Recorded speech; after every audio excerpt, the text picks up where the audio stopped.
What's up, everybody? All right, before we get started with the lesson today, just to be sure, make sure everybody has clicked this link, this Google Slides logo. It's going to open you up your own copy of the slides that we're about to work through for today's lesson. There's going to be some spots where you pause this video to take some notes off in the margins.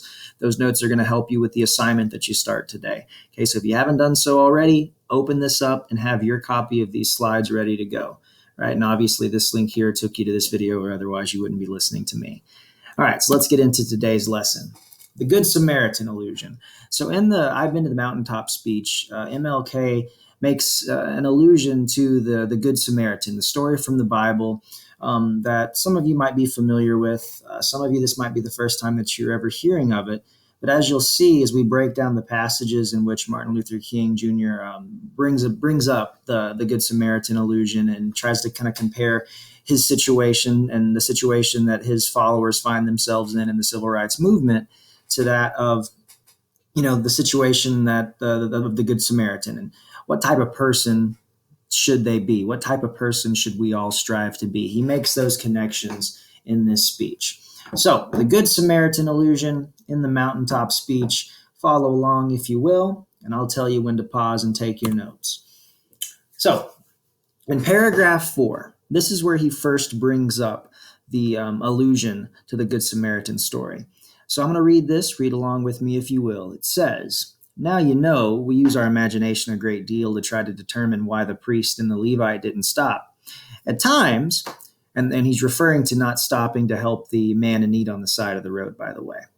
"At times we say that they were busy going to a church meeting, an ecclesiastical gathering, and they had to get on down to Jerusalem so they wouldn't be late for their meeting. At other times we would speculate that there was a religious law that, quote, one who was engaged in religious ceremonials was not to touch a human body 24 hours before the ceremony, end quote. And every now and then we begin to wonder whether maybe they were not going down to Jerusalem, or down to Jericho rather, to organize a, quote, Jericho Road Improvement Association, end quote. That's a possibility. Maybe they felt that it was better to deal with the problem from the causal root rather than to get bogged down with an individual effect." So in this passage up here at the top, he's beginning to, he starts out by referencing the priest and the Levite. And those are the two passersby who saw the man in need at the side of the road, the man who looked like he had just been, someone attempted to murder him. He was hungry, he was injured, he was broke down, and they just walked on. They didn't stop to help him. And he goes on in the next few lines. At times we say they were going down to a church meeting, an ecclesiastical gathering. Martin Luther King kind of speculates, like, where were these two going that they were in such a hurry? Where were these two going where they couldn't be bothered to stop and see what was wrong with this guy and see if they could help him in some way, shape, or form? He says maybe they were going to a church meeting. Maybe they were abiding by these religious laws here that say that if you're engaged in religious ceremonials, you can't touch somebody 24 hours. All these excuses that they're coming up with. Maybe they didn't stop for all these different excuses, all these different reasons. And then down here he says, maybe they felt that it was better to deal with the problem from the causal root rather than to get bogged down with an individual effect. And that was after he kind of joked that maybe they were going down to do a Jericho Road Improvement Association. So he's implying, maybe they thought that by improving the road systems altogether, they would avoid any more problems like this guy on the side of the road who's obviously been robbed and almost killed. Right? If we can go and improve the roads overall and help everybody, that's way easier than actually stopping and having to have a one-on-one face-to-face interaction with somebody who's affected by these problems. So all these excuses, all these reasons why they didn't stop to help this guy who was obviously in need, right? All these reasons, all these excuses, it brings to mind, this question. It says, remember that King was speaking at a church to followers of his cause, many of whom were pastors. So the question is this: how is King implying that the audience might be like the priest and the Levite from the parable? So in regards to the civil rights movement, in regards to, mobilizing within your community and actually getting out and trying to raise awareness about a cause and doing something about a problem, how might he be implying that the audience is kind of the bad guy here? That the audience might be like the priest and the Levite who didn't stop to help the guy on the side of the road. All right, so here's what I want you to do. You are going to, in your copy of the Google slide, you're going to answer that question over here in the yellow box. How is King implying the audience might be like the priest and the Levite from the parable? So you're going to pause the video now, go to your slides, answer this question, and then once you're finished doing that, come back to this video and pick back up. Pause. All right, you've unpaused it at this point. So I want you to watch this video real quick before we move forward.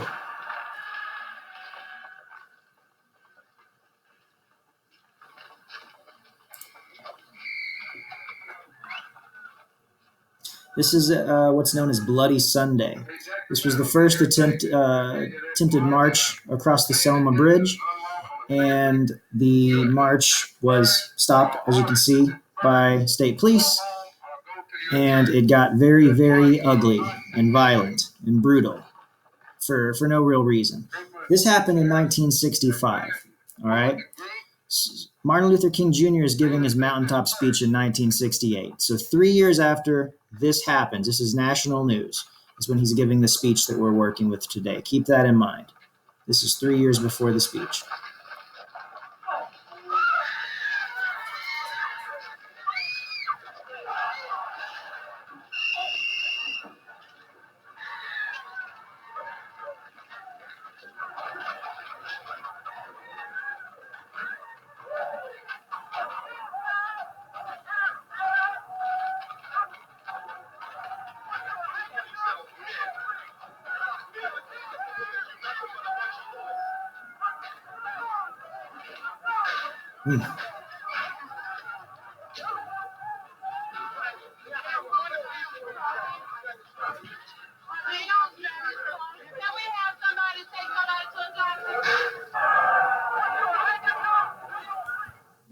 All right.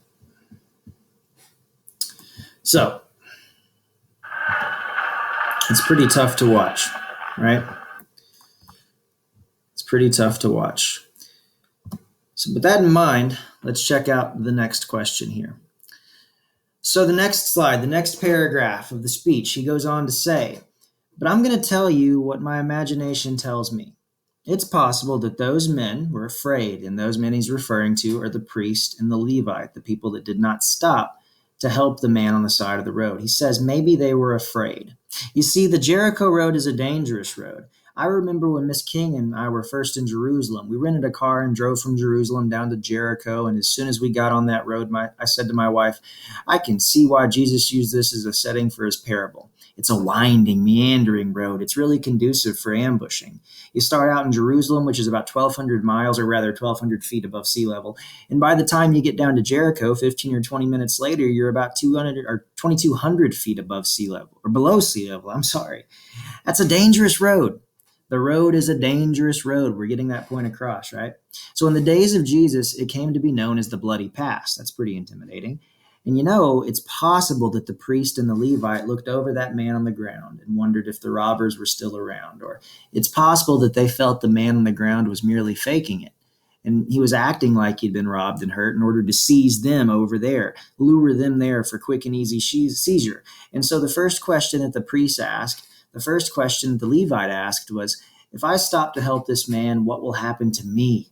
But then the Good Samaritan came by, and he reversed the question. If I do not stop to help this man, what will happen to him? So look at this paragraph in,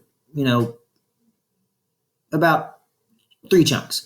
The first chunk, he's basically explaining and really trying to get the point across that this road where this parable is set is known to be dangerous. He's been there himself. It's an extremely dangerous road, both simply dangerous as far as driving it, and dangerous because of the people that might linger around there waiting to see, to pounce on any situation that might arise. Okay, so it's a dangerous, dangerous place. So maybe the people that didn't stop to help the man in need were scared, right? And then he goes on to give you reasons why they might be scared. They looked around and they worried maybe this guy was faking it. Maybe this guy was trying to lure them in so he could rob them and murder them. They didn't trust him. He was they were in a dangerous land, and they were scared of everybody. So they didn't stop because they were in a scary place, and they didn't trust the man who seemed like he was in need. MLK goes on to say, their main question was, if I stop to help this man, what's going to happen to me? But then the Good Samaritan came along and he flipped the script. He said, if I don't help this man, what's going to happen to this man?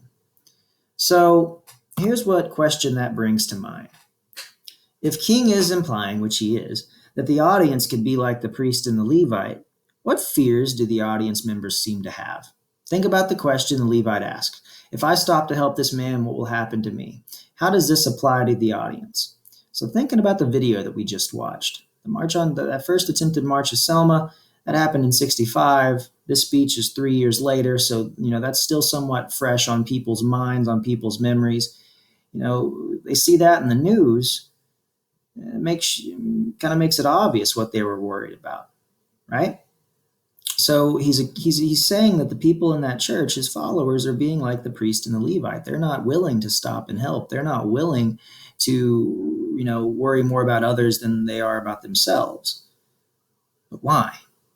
So when you pause the video here in a second, in the yellow box in your copy of the slides, you're going to answer that question. How does this apply to the audience? What are they scared of? All right. What are they worried about? What fears do the audience members have? All right. So go ahead and pause the video and answer the question in the green box. And once you feel like you've done that in your copy, come on back to the video and we'll wrap this thing up. Pause. All right. You've unpaused the video, I assume. So let's finish this thing. The last two passages, the last two paragraphs are where he really brings the point home.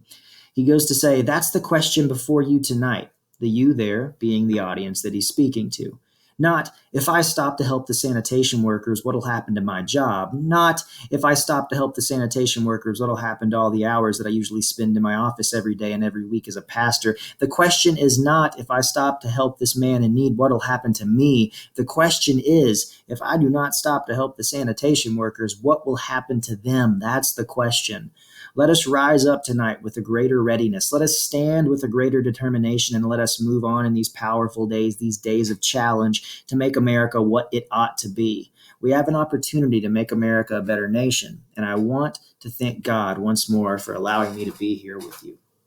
So, after the last two slides and the last two passages and the last two answers that you've came up with in your copies of the slides, you're going to ultimately answer this question as part of today's assignment.